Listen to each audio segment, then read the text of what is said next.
This image of oasis and the well that we dip into, that is the God spring, will be almost needed by us. That we stay near this that can be amused.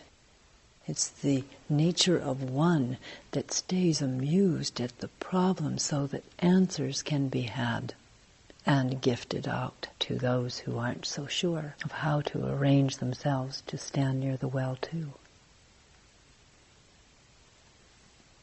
There is a forecast that I am to bring to us. It is not fully staffed yet on earth, not fully known how to see to on earth. So if you stand in the well, nature, what is already whole, you may know what to do with this now language that I will let fly like birdsong. It's not an easy trip to this side of the word where danger is spelled out. But there are times where energy is darker than natural, where worry and the grip of tensions start to overwhelm your inner certainty and calm.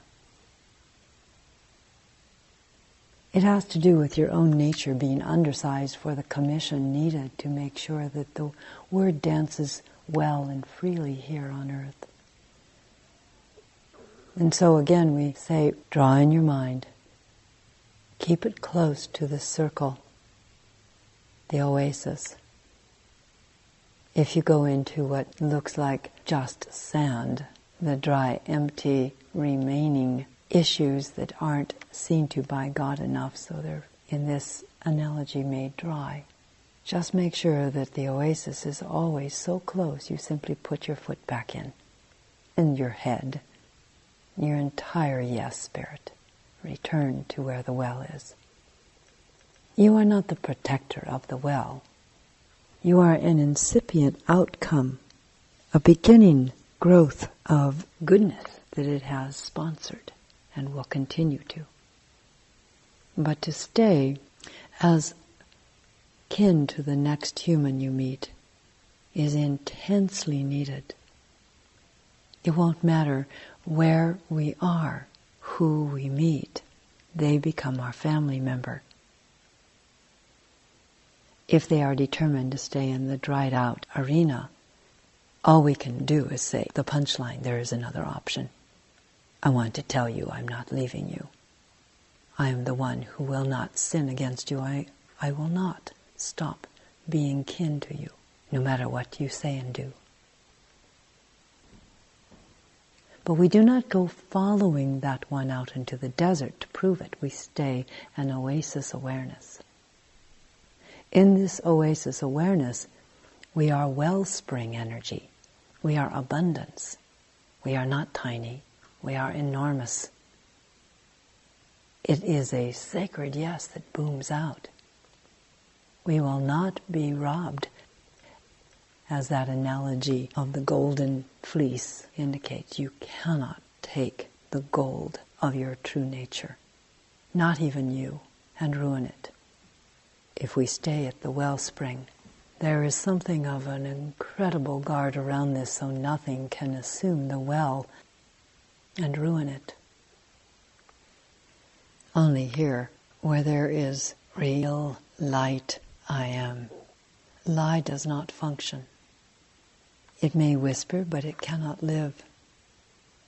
It doesn't have the insight, so it looks for instruction. It becomes more humble than used. Even shyness learns from God to wander into the truth of I am whole and all mighty love. Nothing takes this away. Nothing changes it. For here, no aloneness represents itself. I and you are to be reserved for God use only, that we may come and dip in your well and see to our mind thereby being uncaught in its own spell of I am important. We don't dip in your mind, ideally. We dip in your core love, and find refuge. And more, we find reality of goodness. And therein, we find supply of answer.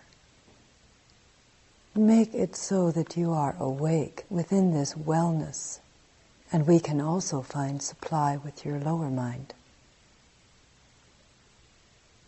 Yet it will not come as simple as my or you asking something and the other tending us with sublime answer. It will come due to an apology of, I remember now we are together. Not an apology in words necessarily, but an awakening between us that sponsors that third, sponsors love. Now the mind can regroup around its sentence and find a way to deliver the spell of our language with a new take on it and in it. We take from the well of our love, and it inspires our good.